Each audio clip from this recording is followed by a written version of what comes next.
ರಾಜ್ಯ ರಾಜಧಾನಿ ಬೆಂಗಳೂರನ್ನ ಬ್ರ್ಯಾಂಡ್ ಬೆಂಗಳೂರು ಮಾಡ್ತೀವಿ, ವಿಶ್ವಕ್ಕೆ ಮಾದರಿ ನಗರವನ್ನಾಗಿ ಮಾಡ್ತೀವಿ ಅಂತೆಲ್ಲ ಹೇಳಿರುವಂತಹ ರಾಜ್ಯ ಸರ್ಕಾರ ಸರಿಯಾಗಿ ಗುಂಡಿಗಳ ಪರಿಸ್ಥಿತಿಯನ್ನ ಸರಿಪಡಿಸುವಲ್ಲೇ ಎಡವುತ್ತಾ ಅನ್ನುವಂಥ ಪ್ರಶ್ನೆ ಬರ್ತಾ ಇದೆ.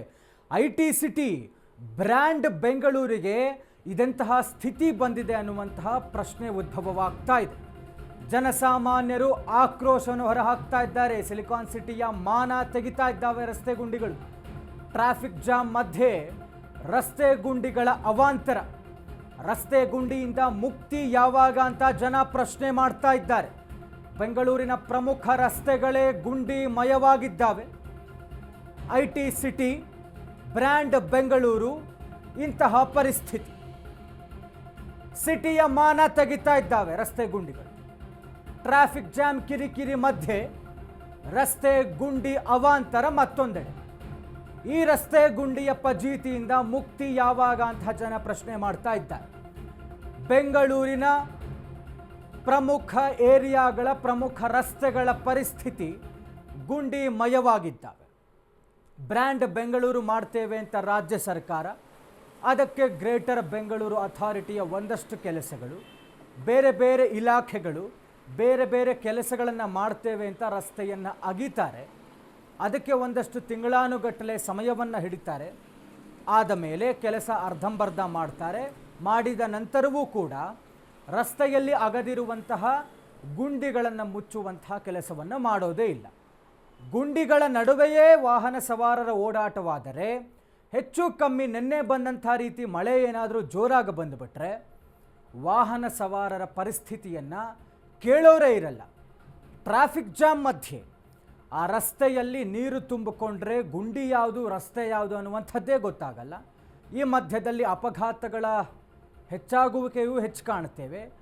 ಬಟ್ ಟೂ ವೀಲರ್ಸ್ ಪರಿಸ್ಥಿತಿ ಏನು, ಆಟೋಗಳು ಓಡಾಡುವಂಥ ಪರಿ ಹೇಗೆ, ಕಾರ್ ಏನೋ ಆಚೆಚೆ ಮಾಡ್ಕೊಂಡು ಓಡಾಡಬಹುದು. ಬಟ್ ಬೆಂಗಳೂರು ಪ್ರಮುಖವಾಗಿ ಅದರಲ್ಲಿ ಪ್ರಮುಖ ಏರಿಯಾಗಳ ಪ್ರಮುಖ ರಸ್ತೆಗಳ ಸ್ಥಿತಿ ನಾವು ತೋರಿಸ್ತಾ ಇರುವಂಥದ್ದು ನಿಮಗೆ ಸ್ಕ್ರೀನ್ ಮೇಲೆ. ಅಷ್ಟು ದೊಡ್ಡ ದೊಡ್ಡ ಗಾತ್ರದ ಗುಂಡಿಗಳು, ಅದರ ಮೇಲೆ ದಿನನಿತ್ಯವೂ ನೂರಾರು ಸಾವಿರಾರು ಜನ ಓಡಾಡುವಂಥ ರಸ್ತೆಯಲ್ಲಿ ಈ ರೀತಿಯಾಗಿ ಗುಂಡಿ ಬಿದ್ದಿರುವಂಥದ್ದು. ಒಂದಷ್ಟು ಕಡೆ ಮೋರಿ ಕೆಟ್ಟು ಹೋಗಿರುತ್ತೆ, ಬ್ಲಾಕೇಜಸ್ ಆಗುತ್ತೆ, ಒಳಚರಂಡಿ ವ್ಯವಸ್ಥೆಗಳು ಸರಿಯಾಗಿರೋದಿಲ್ಲ, ಆ ಒಳಚರಂಡಿಯ ನೀರು ರಸ್ತೆ ಮೇಲೆ ಹರಿತಾ ಇರುತ್ತೆ. ಇನ್ನು ಕಾಲುವೆಗಳು ಮೋರಿಗಳ ಪರಿಸ್ಥಿತಿ ಸರಿಯಾಗಿರಲ್ಲ. ಈ ಮಧ್ಯದಲ್ಲಿ ಗುಂಡಿಗಳು. ಹೈವೇಗಳಲ್ಲಿ ಕಾಮಗಾರಿ ಮಾಡೋದಕ್ಕೆ ರಸ್ತೆಯನ್ನು ಅಗೆದಿರ್ತಾರೆ.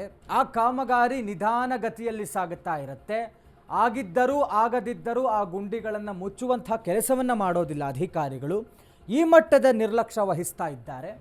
ಹಾಗಾದರೆ ಇದಕ್ಕೆಲ್ಲ ಒಂದು ಗತಿ ಯಾವಾಗ ಕಾಣಿಸ್ತಾರೆ ಅಂತ.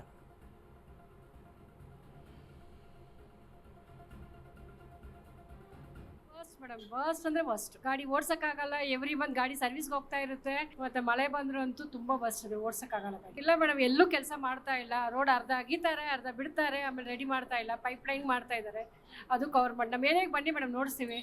80% ಮಣ್ ರೋಡ್ ಒಳ್ಳೆ ಮಧ್ಯದಲ್ಲಿ ತಾಗಿದೆ ಮೇಡಮ್. ಗಾಡಿ ಡ್ಯಾಮೇಜ್, ಸಿವಿಯರ್ ಡ್ಯಾಮೇಜ್ ಆಗ್ತಾ ಇದೆ ಮೇಡಮ್. ನಾವು ಓಡಿಸೋಕ್ಕೂ ಆಗ್ತಾ ಇಲ್ಲ. ಮೊನ್ನೆ ಪಾಪ ಫ್ಯಾಮಿಲಿಯವ್ರು ಯಾರೋ ಹೋಗ್ತಾ ಇದ್ರು, ಅವರು ಪಾಪ ಸ್ಕಿಡ್ ಆಗಿ ಬಿದ್ದು ಒಬ್ರು ಬ್ಯಾಂಗ್ಳೂರಲ್ಲಿ ಡೆತ್ ಆಯ್ತಂತೆ. Very worst madam, worst. ಉಪಮುಖ್ಯಮಂತ್ರಿ ಡಿಕೆಶಿ ನಿವಾಸದ ಬಳಿಯೇ ರಸ್ತೆಗಳು ಗುಂಡಿಮಯ ಆಗಿದ್ದ ಬೆಂಗಳೂರಿನ ಪ್ರತಿಷ್ಠಿತ ಏರಿಯಾ ಸದಾಶಿವನಗರ, ಶಿವಾನಂದ ಸರ್ಕಲ್, ನಾಗರಬಾವಿಯಲ್ಲೂ ಕೂಡ ರಸ್ತೆಯಲ್ಲಿ ಗುಂಡಿಗಳು. ಸಿಲಿಕಾನ್ ಸಿಟಿಯ ಬಹುತೇಕ ರಸ್ತೆಗಳ ಅವಾಂತರ ತಾವು ನೋಡ್ತಾ ಇರುವಂಥದ್ದು. ನಗರದ ರಸ್ತೆ ಗುಂಡಿಗೆ ವಾಹನ ಸವಾರರು ಕಂಗಾಲಾಗಿದ್ದಾರೆ. ಖುದ್ದು ಡಿಸಿಎಂ ಡಿಕೆಶಿ ನಿವಾಸದ ಬಳಿಯೇ ರಸ್ತೆಯಲ್ಲಿ ಗುಂಡಿಗಳು. ಬೆಂಗಳೂರಿನ ಪ್ರತಿಷ್ಠಿತ area Sadashivanagar, Shivananda circle, Nagarbhavi, silicon ಸಿಟಿಯ ಬಹುತೇಕ ರಸ್ತೆಗಳಲ್ಲಿ ಗುಂಡಿಗಳ ಅವಾಂತರ. ಈ ಗುಂಡಿ ಮಧ್ಯೆ ವಾಹನ ಸವಾರರು ಕಂಗಾಲಾಗಿದ್ದಾರೆ. ಬೆಂಗಳೂರಿನ ಉಸ್ತುವಾರಿ ಸಚಿವರು, deputy chief minister DK Shivakumar ಅವರ ನಿವಾಸ ಸದಾಶಿವನಗರ. ಸೋಕಾಲ್ಡ್ ಪ್ರತಿಷ್ಠಿತ ಏರಿಯಾಗಳಲ್ಲಿ ಒಂದು ಸದಾಶಿವನಗರ, ಶಿವಾನಂದ ಸರ್ಕಲ್, ನಾಗರಬಾವಿ. ಅದೇ ಹೇಳ್ತಾ ಇದ್ವಿ, ಬೆಂಗಳೂರಿನ ಪ್ರಮುಖ ಏರಿಯಾಗಳು, ಪ್ರತಿಷ್ಠಿತ ಏರಿಯಾಗಳ ರಾಜ ರಸ್ತೆಗಳೇ ಈ ರೀತಿಯಾದಂತಹ ಪರಿಸ್ಥಿತಿ.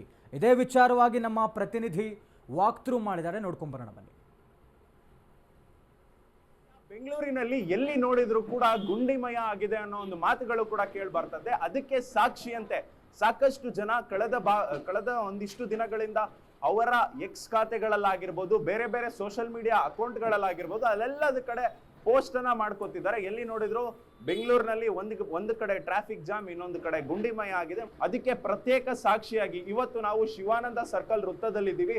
ಈ ಶಿವಾನಂದ ಸರ್ಕಲ್ ವೃತ್ತ ಯಾವೆಲ್ಲ ರಸ್ತೆಗಳಿಗೆ ಪ್ರಮುಖವಾಗಿ ಲಿಂಕ್ ಆಗುತ್ತೆ ಅಂತ ನೋಡ್ತಾ ಹೋದ್ರೆ, ಈ ಕಡೆ ಹೋಗ್ತಾ ಹೋದ್ರೆ ಈ ಕಡೆ ಮಲ್ಲೇಶ್ವರಂ ಆಗಿರ್ಬೋದು ಮತ್ತು ಪ್ರಮುಖ ರಸ್ತೆಗಳಿಗೆ ಮುಟ್ತಾ ಹೋಗುತ್ತೆ. ಮತ್ತೆ ಈ ಕಡೆ ರೈಟ್ ಸೈಡ್ ಭಾಗಕ್ಕೆ ಹೋಗ್ತಾ ಹೋದ್ರೆ ರೈಟ್ ಸೈಡ್ ಹೋಗುವಂತ ರಸ್ತೆ ಏನಿದೆ ಅದು ನೇರವಾಗಿ ವಿಧಾನಸೌಧಕ್ಕೆ ಹೋಗುತ್ತೆ. ಮತ್ತೆ ಇಲ್ಲಿಂದ ಸುಮಾರು 500 ಮೀಟರ್ದಲ್ಲೇ ಮುಖ್ಯಮಂತ್ರಿ ಅವರ ನಿವಾಸ ಕೂಡ ಇದೆ ಮತ್ತು ಬಹುತೇಕ ಸಚಿವರುಗಳ ನಿವಾಸ ಕೂಡ ಇದೆ. ಇಲ್ಲೇ ಇನ್ನೂ ಕೂಡ ನೀವು ನೋಡ್ತಾ ಹೋಗ್ಬೋದು, ಇಲ್ಲೊಂದು ಪ್ಯಾಥೋಲ್ ಕೂಡ ಆಗಿದೆ. ಆ ಪ್ಯಾಥೋಲ್ ಹತ್ರ ಒಂದು ಚೇಂಬರ್ ಕೂಡ ಇದೆ. ಆ ಚೇಂಬರ್ನ ಬಳಿ ಇರ್ತಕ್ಕಂತ ಒಂದಿಷ್ಟು ಕಂಬಿಗಳು ಕೂಡ ಹೊರ ಬಂದಿದೆ. ಅದ್ರ ಮೇಲೆ ವಾಹನಗಳು ಕೂಡ ಚಲಾವಣೆ ಆಗ್ತಾ ಇದೆ. ಒಂದು ವೇಳೆ ಏನಾದ್ರೂ ಟೂ ವೀಲರ್ನವ್ರು ಹೋಗುವಂತ ಸಂದರ್ಭದಲ್ಲಿ ಅದು ಏಕಾಏಕಿಯಾಗಿ ಮೇಲೆ ಬಂದ್ರೆ ಅವ್ರಿಗೆ ಆಗುವಂತ ಪರಿಸ್ಥಿತಿ ಯಾವುದು ಅಂತ ಕೂಡ ಊಹೆ ಮಾಡ್ಕೊಳ್ಳೋದಕ್ಕಾಗಲ್ಲ. ಆ ರೀತಿಯಾಗಿ ಆ ಕಂಬಿಗಳು ಹೊರಗೆ ಬಂದಿದೆ. ಮತ್ತು ಇದರ ಆ ಕಡೆಯ ಭಾಗದಲ್ಲಿ ಅಂದ್ರೆ ವಿಧಾನಸೌಧಕ್ಕೆ ಹೋಗುವ ರಸ್ತೆ ಮಾರ್ಗದಲ್ಲಿ ಅಲ್ಲೂ ಕೂಡ ಅಷ್ಟೇ ದೊಡ್ಡ ಮಟ್ಟದಲ್ಲಿ ಒಂದು ಗುಂಡಿಯೇ ಬಿದ್ದಿದೆ. ಆ ಗುಂಡಿ ಕೂಡ ಯಾವಾಗ ಮುಚ್ಚುತ್ತಾರೆ ಅನ್ನೋದು ಒಂದು ಸಾಕಷ್ಟು ಸಾರ್ವಜನಿಕರು ಈಗಾಗಲೇ ಕೇಳ್ತಾ ಇದ್ರು. ಮತ್ತೆ ಈಗಾಗಲೇ ನಾನು ಹೇಳಿದಂತೆ ಮಳೆ ಏನಾದ್ರೂ ಒಂದು ವೇಳೆ ದಟ್ಟವಾಗಿ ಮಳೆ ಏನಾದ್ರೂ ಬೆಂಗಳೂರಿನಲ್ಲಿ ಬಂದ್ರೆ ಈ ಶಿವಾನಂದ ಸರ್ಕಲ್ ವೃತ್ತ ಏನಿದೆ ಇದು ಕಂಪ್ಲೀಟ್ಲಿ ಸಮುದ್ರವಾಗುತ್ತೆ. ಇಲ್ಲಿಯವರೆಗೂ ಕೂಡ ಇದಕ್ಕೆ ಯಾವುದೇ ಒಂದು ಪರ್ಯಾಯ ವ್ಯವಸ್ಥೆ ಕೂಡ ಸರ್ಕಾರ ಮಾಡಿಲ್ಲ. ಮತ್ತು ಇನ್ನೂ ಒಂದು ಆರೋಪ ಏನ್ ಮಾಡ್ತಕ್ಕಂಥ ಜನರು ಅಂದ್ರೆ ಸಾಮಾನ್ಯ ಜನರ ಆರೋಪ ಏನಾಗಿದೆ ಅಂದ್ರೆ ಕಳೆದ 2-3 ವರ್ಷಗಳಿಂದ ಅಂದ್ರೆ 2.5 ವರ್ಷ ಆಯ್ತು ಈಗಾಗಲೇ ಕಾಂಗ್ರೆಸ್ ಸರ್ಕಾರ ರಾಜ್ಯದಲ್ಲಿ ಬಂದು ಇಲ್ಲಿವರೆಗೂ ಕೂಡ ಯಾವುದೇ ಅಭಿವೃದ್ಧಿಯ ಕೆಲಸಗಳು ಆಗ್ತಾ ಇಲ್ಲ. ಕೇವಲ ಗ್ಯಾರಂಟಿ ಸ್ಕೀಮ್ಗಳಿಗೆ ಹಣ ಎಲ್ಲವೂ ಕೂಡ ಬಳಕೆ ಆಗ್ತಿದೆ.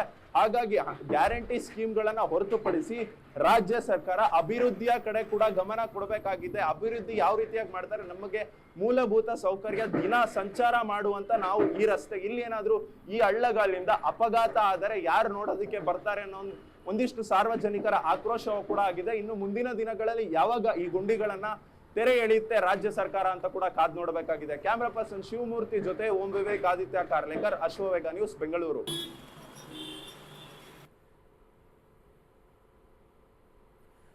ರಸ್ತೆಗಳ ಪರಿಸ್ಥಿತಿ ಈ ರೀತಿ ಇದೆ ಅಂತ ಹೇಳಿದ್ರೆ ಹಾಗಾದ್ರೆ ಇದಕ್ಕೆ ಕಾರಣ ಯಾರು?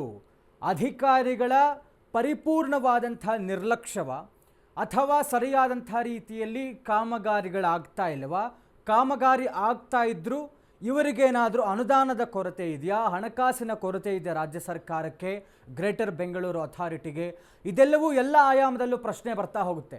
ಹೀಗಾಗಿ ಯಾರನ್ನ ಇದಕ್ಕೆ ಹೊಣೆಗಾರಿಕೆ ಮಾಡಬೇಕು? ಸಾರ್ವಜನಿಕರು ಇಷ್ಟೊಂದು ಒಂದು ರೀತಿಯಲ್ಲಿ ತೊಂದರೆಗೆ ಸಿಕ್ಕಾಕೊಳ್ತಾ ಇದ್ದಾರೆ ಅಂತ ಹೇಳಿದ್ರೆ ಹಾಗಾದರೆ ಯಾರದ್ದು ಇದರಲ್ಲಿ ಹೊಣೆ ಎನ್ನುವಂಥ ಪ್ರಶ್ನೆ ಬರುತ್ತೆ.